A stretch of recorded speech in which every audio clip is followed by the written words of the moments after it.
You were taught to look up at the night and believe the cosmos was a faraway cathedral, with its doors forever sealed, that the great passages belonged only to myth and blueprints of science fiction. Here is the forbidden correction. The gates are not out there in glittering distance. They are thresholds of perception that open wherever attention, breath, and symbol align. You carry one behind your breastbone.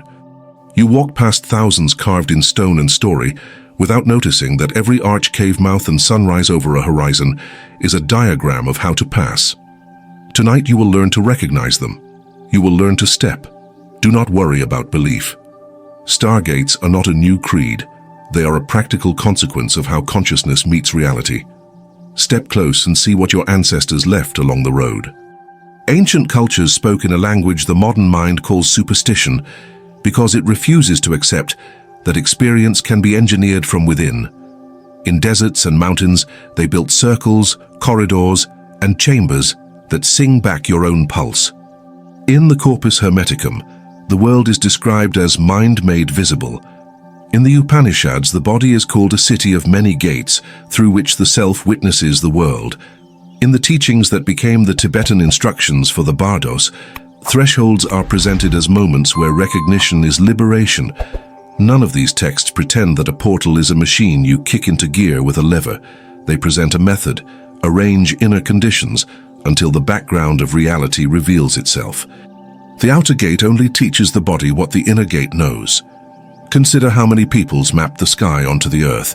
The Egyptians watched the sun appear between twin peaks and called that glow a door of becoming, a literal horizon as a threshold of the unseen.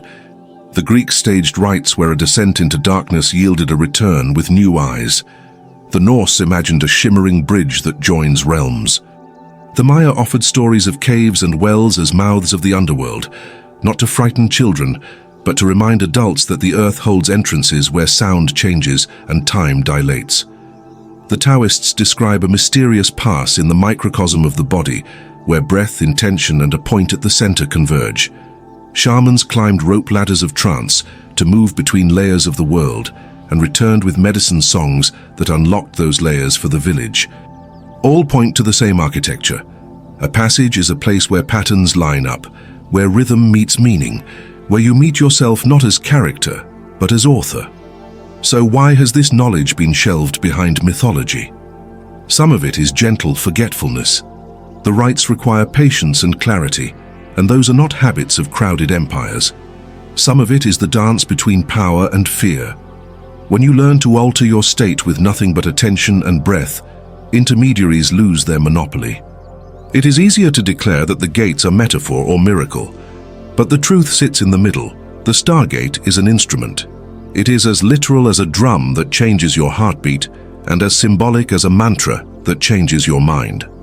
When you accept this, history becomes a user manual. Imagine you are holding 3 coordinates, not directions on paper, but tensions you can feel. The first is place. The body maps places. You know the hush of a cathedral, even if you have never been religious. You know the charged stillness in a cave where sound returns to you slower and lower, telling your nerves to listen. The second is pattern. Breath is a metronome the cosmos listens to, a tide that rewires the conversation between heart and brain. A chant or a monotonous rattle entrains your attention to ride a single wave. The third is permission. Symbols give the deeper mind the go-ahead to shift modes. An arch says threshold, a circle says wholeness, a name held with reverence says open. When these 3 resonate, consciousness slides on rails it secretly built long ago. And what you call a gate shows itself. None of this requires blind belief. It requires only that you stop confounding explanation with experience. Your nervous system carries switches older than language. The ancients designed architecture to lean on those switches. Consider megalithic rings and stone corridors aligned with solstices. Beyond the arguments about calendars sits a simpler observation. When light streams down a dark tunnel to touch a specific stone, spectators hush. When an entire wall becomes a star map and a priest runs a finger from a bright point to a cave mouth, the villagers feel the scale of their life shift. The body hears a message the intellect translates later. You may object that this sounds like psychology in robes, not literal passage through the stars. Here is the pivot. The point of a stargate is not distance, it is continuity. When the gate opens, the separation between inner and outer reality loosens. Your attention becomes less of a flashlight and more of a vast field through which experience arises. In that field, symbols, presences, and insights appear with a vividness that makes ordinary days look like a poor copy. Call it higher cognition or subtle world. Both labels miss the fact that the gate is a change of relationship. You are not traveling to another place. The background of this place steps forward and introduces itself. The Hermetic axiom about above and below is often misused to justify sloppy analogies. Its sober reading is this: patterns repeat because the same intelligence is speaking through many scales. A spiral in a shell mirrors a spiral in a galaxy because both solve the same problem elegantly. A threshold at the east of a temple mirrors the threshold in your chest because both bring light into a chamber. When you stand at an ancient gate, allow the teaching to be this plain. The geometry outside is a mirror of the geometry within. Align the inner curve and the passage appears. You might ask whether there are physical gates still humming on the earth. There are countless sites where the effect is strong. High plateaus where the sky is an ocean. Mountain rings that cradle silence. Stone corridors that carry low frequencies like a river carry silt. But collecting coordinates is a distraction if you have not learned to open the personal door. The masters spoke of places for training, not addiction. Use the mountain to learn the mountain within you. Then doorways bloom in cities and stairwells and bus stops. The true craft is portable. Make one more correction. A gate is not an escape hatch from responsibility or pain. The traditions that speak most candidly about passage also speak most soberly about shadow. The Bardo manuals present visions not to thrill you, but to teach you that whatever arises is your own mind in luminous disguise. The Taoist texts whisper that forcing leads to harm and that gentleness is the key that turns every lock. The Upanishads steer you away from worshipping experience and toward recognizing the witness. The Hermetic teachings insist that knowledge without purification of motivation is distortion. You do not open gates to become special. You open them to become honest. How does a gate work, technically speaking, when you are not standing in a temple or cave but in your living room between a sink and a window? You begin where every rite begins, by establishing a world. When you slow the breath to a comfortable, natural rhythm, the body interprets it as safety. Safety permits curiosity. Curiosity permits sustained attention. You soften the tongue, relax the eyes, and align posture as if a thread gently lifts the crown and a root gently drops from the base of the spine. You bring awareness to the palms of the hands and notice a faint tingling that grows as you actually attend to it. You let the breath move like tide and imagine that with the exhale your body spreads into the room, and with the inhale the room pours itself back through you. You are drawing a circle of sensation and awareness. In that circle you place a symbol, not a brand and not a complicated sigil. Choose something elemental, a clean horizon, a vertical line of light, a soft, luminous arch in the center of your chest, like the shape of a doorway with no door. Symbols are not decorations.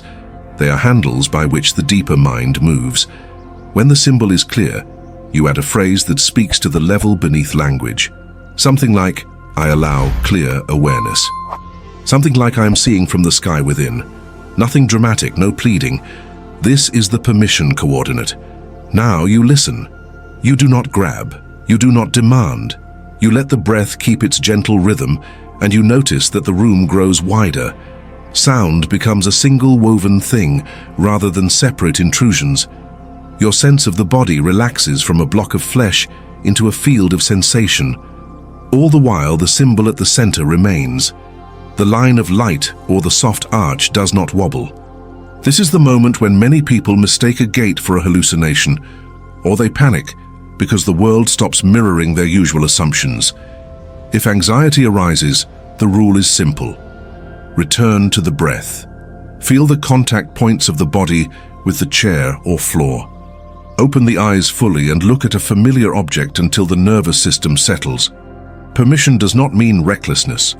A true passage respects your pacing. When you are ready, you let the symbol widen until you can walk through it, not as a daydream but as a subtle shift of identity. To walk through is to relax into being the awareness in which the body and room are appearing. Nothing supernatural needs to happen, although sometimes it does. What matters is this pivot. You stop being only the character and remember yourself as the author watching the scene, writing it, and walking through it all at once. This is not speculation.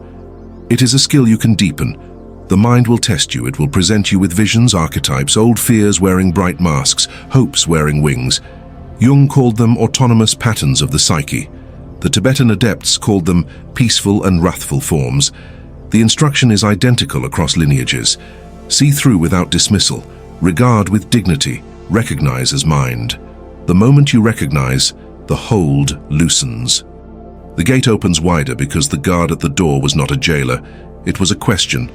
Do you know this is your own theater? In the modern world, your main obstacle is not lack of temples. It is the economy of distraction. The entire marketplace is built to fragment your attention because a fragmented mind is easy to steer. This is why small daily thresholds matter. When you wake, pause at the edge of the bed. Before you step into the day, step into presence. Feel the weight of your feet.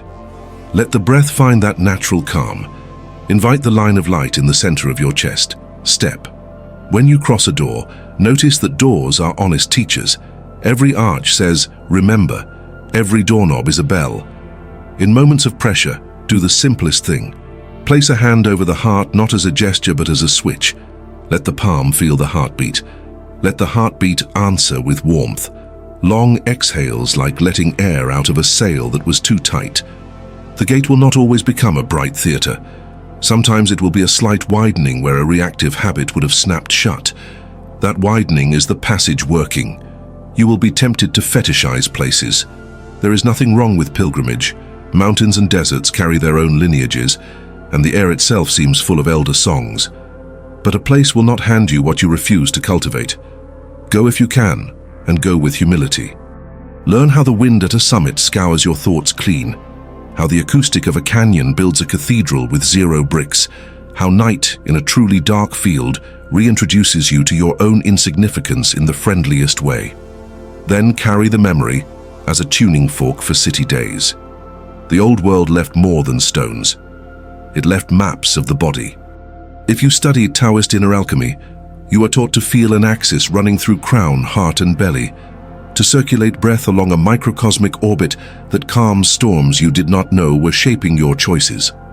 If you study yogic texts, you are given a central channel and are told to bring attention home there and hold it gently until it steadies. If you study Hermetic practice, you are told that the will must be cleaned to become luminous. All of these converge into a single method. Establish a quiet center and let reality flow through it. Gates appear where the current meets clarity. There are misunderstandings to set aside. A stargate is not proof that matter is dispensable. The body is not a trap. The body is a temple and a laboratory. Your breath is the fire in the beaker. Your heart is the sun around which the microcosm orbits. Treat the body with reverence, and the gateways will thank you. Another error is to treat gates as entertainment. Experiences come and go. The gold is the shift in identity that remains. If you emerge kinder, less convinced that your fear is the only truth, more devoted to what is real and good, then you use the gate correctly. If you emerge only hungry for the next spectacle, you missed the point. Finally, a word about language and truth. Scientific terms are sometimes recruited as set pieces in spiritual sales pitches. Resist that. It is possible to respect both disciplines. Physics studies the lawful behavior of matter and energy. It does not need to endorse your visions. Mysticism studies the lawful behavior of awareness and meaning. It does not need to bully atoms. Where they meet is pattern, elegance, and humility. That humility protects your practice. Now I will guide you through a micro-practice that is safe, simple, and designed to give you a felt sense of a gate opening, not as fantasy, but as stability. Sit comfortably with your spine easy and tall. either on a chair with the feet grounded or on a cushion with the pelvis slightly elevated. Soften the jaw, rest the tongue as if it were a small boat on still water, and let the eyes be heavy or closed. Find your natural breath, a gentle tide that does not need to be manipulated.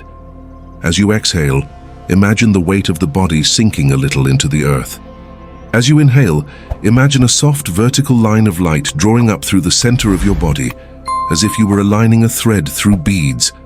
Place one palm over the heart. Feel warmth. Do not search for fireworks. Trust simple warmth. Let attention roll slowly from the crown of your head, down through the forehead, throat, chest, belly, pelvis, legs, all the way to the soles of the feet. Then roll back up to the crown again. Do this sweep a few times in a rhythm that feels unhurried and kind. Wherever attention touches, imagine that place saying thank you and relaxing. Bring your awareness to the space just in front of the breastbone. Visualize a soft, luminous doorway the size of your hand. It is not solid. It is made of clear light like sunlight on quiet water. With your breath at its natural rhythm, imagine that each exhale polishes this doorway so it shines a little more, and each inhale allows that shine to move softly into the chest, filling the heart cavity with spaciousness. If at any moment you do not feel comfortable, simply return to the natural breath. Open your eyes and look around the room until you feel steady. When the doorway is steady and the heart feels warm, let your sense of self soften. Imagine that instead of a small point behind your eyes, awareness is now a wide sky inside which the body and the room appear. Let the luminous doorway gently open, not by pushing but by willingness, and allow yourself to rest as that wide sky. If images arise, bless them and let them float. If emotion arises, give it a chair. Keep one part of attention on the warmth under your palm. This is your tether. After a few minutes, let the doorway become a simple glow again and bring awareness back to the room. Feel the ground. Take a slow, easy breath and open your eyes fully. This practice is a gate. It does not carry you away. It returns you to what has always been behind the scenes. Make it part of your day in small thresholds. When you wake, let your first exhale be an opening of the inner door. Before you sleep, place your palm on the heart and polish the doorway with 3 quiet breaths, or more if that feels natural. In moments of anxiety, do the body sweep quickly, front of head to soles to crown, to remind your nervous system that it is held in a sky that is not frightened. Expect resistance. The mind will say nothing is happening. The heart will say, do not go there. It is too tender. Habit will say you do not have time. These are guardians, not enemies. Smile at each and keep your appointment with the simple steps. Another obstacle is hunger for spectacle. Let that pass. Choose depth over fireworks. The most powerful gates are the ones that make your speech gentler and your decisions cleaner. If you need help, carry a small symbol in your pocket, a smooth stone, a twig, a simple thread. Hold it and remember the doorway. Use real doors as reminders. When you touch a handle, relax your tongue. When you step through, feel your heel and say inwardly, now. The world will begin to answer in small, good ways. The people you meet will feel seen, and you will realize that attention is not a laser, but a climate. Bring a climate of calm and the hidden passages inside others open too. In the end, you will discover that the phrase Stargate was perfectly chosen and perfectly misleading. The stars are not far. They are the same fire that thinks in your chest. The gate is not a single place. It is wherever you remember what you are. Every tradition worth its salt points to this. The Tao Te Ching hints that the darkest dark is the door to all understanding. The Hermetic teachings insist that you become what you behold, so behold with a pure heart. The Upanishads whisper that the self is the size of a thumb and also infinite, seated in the center, shining through the many gates of the body. The Tibetan instructions remind you that at every threshold, recognition is freedom. You do not need to join a new religion to test this. You need only to practice. If you do, the world will reveal its layers without pageantry. Sunlight falling through leaves will slice time. A child laughing in a grocery aisle will sound like a bell you have known for ages. A quiet night at your window will feel like standing at the mouth of a canyon. Walking home after a hard day, you will touch the door, relax the tongue, and step into a room that is larger than your apartment. You will look back and realize you did not travel anywhere, and yet the entire map inside you changed. This is what the old stones wanted to teach. This is what the elders meant when they said the earth is laced with passages. They were not teasing. They were handing you a way to become whole. So let us end where we began. Under a night that does not care for our arguments, you were told the cosmos is far. You were told the gates are imaginary. Step to the window now and feel how your breath calms the space. Place your palm over your heart and polish the inner door with a few gentle breaths. Feel the warmth. Let the doorway widen the slightest amount and rest as the sky in which the stars appear. This is a real passage. It is small and it is sovereign. It belongs to you. Use it well. If this practice opened a small door in your inner sky, write clear light in the comments so I know you were here, and join me for the next key.